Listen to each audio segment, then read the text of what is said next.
እንደምን ሰንብታችኋል? ዛሬ የምንመለከተው በጣም ወሳኝ የሆነ ጉዳይ ነው።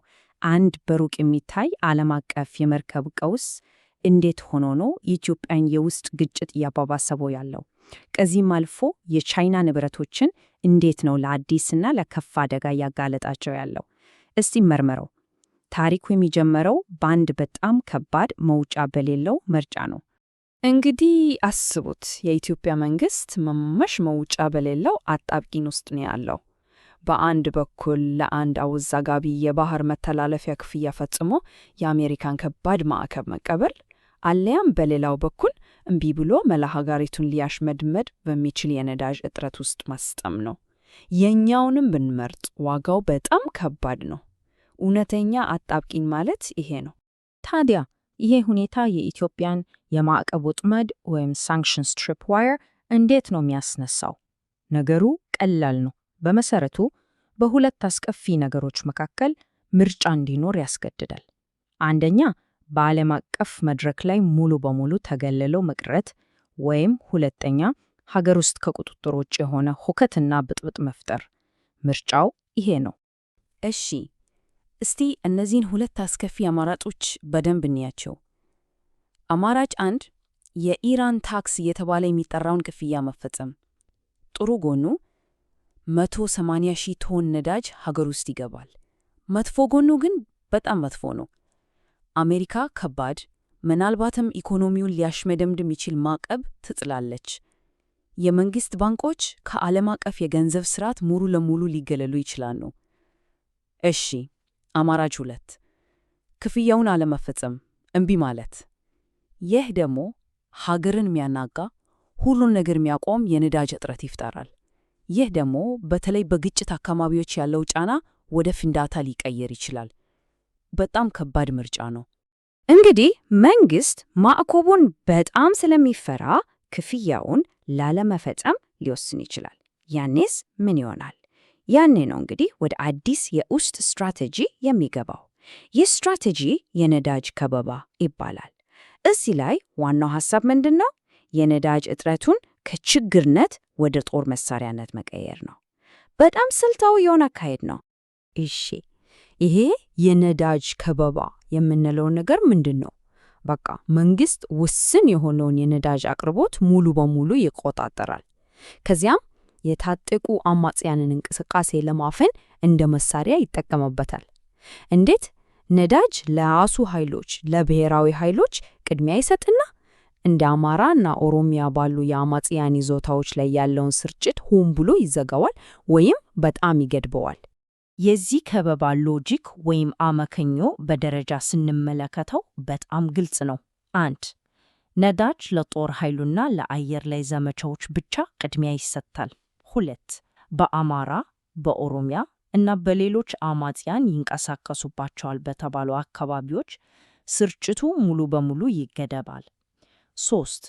ይሄ እርምጃ የአማጽያኑን የመንቀሳቀስና የሎጂስቲክስ አቅም በእጅጉ ያደክማል፣ እንዲንቀሳቀሱ አይችሉም ማለት ነው። እና 4. በመጨረሻ ይህ ሁሉ ለመንግስት የመልሶ ማጥቃት ዘመቻ እንዲጀምር ምቹ ሁኔታ ይፈጥራል። በቃ በቀላል አገላለጽ የአማጽያኑን ሞተር አጥፍቶ የራሱን ሞተር ያስነሳል ማለት ነው። ግን እዚህ ላይ ነው ነገሩ የሚቀየረው። ይህ የመንግስት ስትራቴጂ ማንም ያልጠበቀው ውጤት አስከትሏል። እንዴት? የነዳጅ ከበባው በሀገሪቱ ውስጥ ያሉ የግል ንብረቶችን ወደ ስልታዊ የጦርነት ሽልማቶች ለውጧቸዋል። በድንገት ነዳጅ ፈሳሽ ወርቅ ወይም ሊኩዊድ ጎልድ ሆኗል። እናም ይህን ወርቅ ሁሉም ሰው ይፈልገዋል። ወሳኙ ነጥብ ይሄ ነው። መንግስት የነዳጅ ቧንቧውን ሲዘጋ በግንባታ ቦታዎች፣ በማዕድን ማውጫዎች ላይ የተከማቸውን ነዳጅ በዋጋ የማይተመን ሀብት ይሆናል። እና ይህ ነው እንግዲህ የቻይና ይዞታዎችን ወደ ዋና ኢላማነት የቀየራቸው። ምክንያቱም እነሱ ጋር ነው ይሄ ፈሳሽ ወርቅ በብዛት የሚገኘው። በአንድ ጥቃት የደረሰበት የቻይና የግንባታ ቦታ ላይ የተጻፈ አንድ ግራፊቲ የአማጽያኑን ስሜትና ፕሮፓጋንዳ በደንብ ይገልጻል። ነዳጅ ለህዝብ ነው፣ ለማዕቀብ አይደለም ይላል። ይሄ በጣም ኃይለኛ መልእክት ነው። ጥቃታቸውን እንዴት ዘኮኔኖ ለማስመሰል እንደሚሞክሩ ያሳያል። እኛ የምንታገለው ለህዝብ ነው፣ መንግስት ግን በማዕቀብ ምክንያት ነዳጅ ከልክሎናል የሚል ትርጉም አለው። የአካባቢውን ድርጊት ከዓለም አቀፉ ቀውስ ጋር በቀጥታ እያገናኙት ነው። እሺ፣ የቻይና ይዞታዎች ለምን እንዲህ ቀላል ኢላማ ሆኑ? እስቲ ነጥብ በነጥብ እናያቸው። 1. ከፍተኛ መጠን ያለው የነዳጅ ክምችት አላቸው፣ ያው ፈሳሽ ወርቁ ማለት ነው። 2. የሚገኙት ከወታደራዊ ከለላ በጣም ርቀው ገጠራማ አካባቢዎች ነው። 3. የሎጂስቲክስ መስመሮቻቸውና የኮንቮይ መርሃ ግብሮቻቸው በጣም በቀላሉ መገመት ይቻላል። 4. ለከባድ የሚሊሻ ጥቃት የሚመጥን በቂ ጠበቃ የላቸውም። እና 5. ከሁሉም በላይ ደግሞ የአካባቢው ማህበረሰብ እንደ ፌዴራል መንግስቱ ቀጥተኛ ተምሳሌት አድርገው ነው ያያቸው። ስለዚህ ጥቃቱ በመንግስት ላይ እንደተፈጸመ ይቆጠራል። ይሄ ሁሉ ነገር ደግሞ ወደ አንድ በጣም አስገራሚ ሁኔታ ይወስደናል። በመንግስት እና በቻይና ኩባንያዎች መካከል በግድ የመጣ አስገዳጅ ጥምረት እየተፈጠረ ነው። ይሄ ምናልባት መንግስት ለአዲሱ ስጋት ሊሰጥ የሚችለው ብቸኛው አስተዋይ ምላሽ ሊሆን ይችላል። እዚህ ላይ የመንግስት አቋም በጣም ግልጽ ነው። ንብረታቸውን የሚከላከሉ የቻይና ይዞታዎችን ከአማጽያን እጅ ሊጠበቁ የሚገባው ሀብቶች አድርጎ ነው የሚያያቸው። የበቀል ኢላማ አድርጎ በፍጹም አይቆጥራቸውም። በቀላል አነጋገር መንግስት የሚቀጣው ጥቃት የሚፈጽሙትን አማጽያን ነው፣ ራሳቸውና ፈሳሽ ወርቁን የሚከላከሉ ኩባንያዎችን አይደለም። ምክንያቱም ያ ነዳጅ በአማጽያን እጅ መግባት የለበትም። ታዲያ የዚህ ሁሉ መጨረሻው ምንድን ነው? ውጤቱ በጣም ያልተረጋጋ መዘዝ ነው። በመሬት ላይ አዲስ በጣም ተለዋዋጭ እና እጅግ በጣም አደገኛ የሆነ እውነት ተፈጥሯል። ይሄ አዲስ የተፈጠረው ሁኔታ በጣም ከባድ የሆኑ አደጋዎችን ይዞ ነው የሚመጣው። እስቲኛቸው አንደኛ፣ እነዚህ ጥበቃ የሚደረግላቸው ቦታዎች በቀላሉ ወደ ንቁ የጦር ሜዳነት ሊቀየሩ ይችላሉ። ሁለተኛ፣ በሚገባ የታጠቁ የቻይና ግል የጸጥታ ኃይሎች በቀጥታ ወደ ግጭቱ ሊገቡ ይችላሉ። ያኔ ነገሩ ሌላ መልክ ይዛል። ሶስተኛ፣ በዚህ አይነት ግጭት ወቅት የሚደርስ ሞት የአካባቢውን ውጥረት ወደማይመለስበት ደረጃ ሊያደርሱ ይችላል።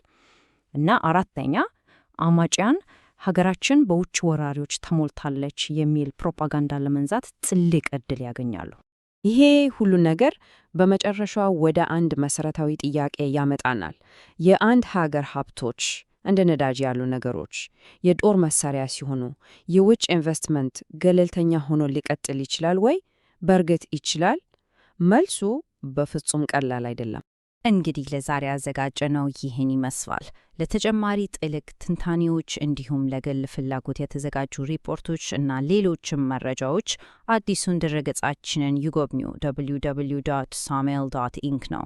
ይህን እና ሌሎች መተንተኛ ትንታኔዎችን በስፖቲፋይ፣ በአፕል ፖድካስት፣ በአማዞን ሚውዚክ እና በሌሎችም በሁሉም ዋና ዋና የፖድካስት መድረኮች ላይ ማግኘት ይቻላል። ስለተከታተላችሁን እናመሰግናለን።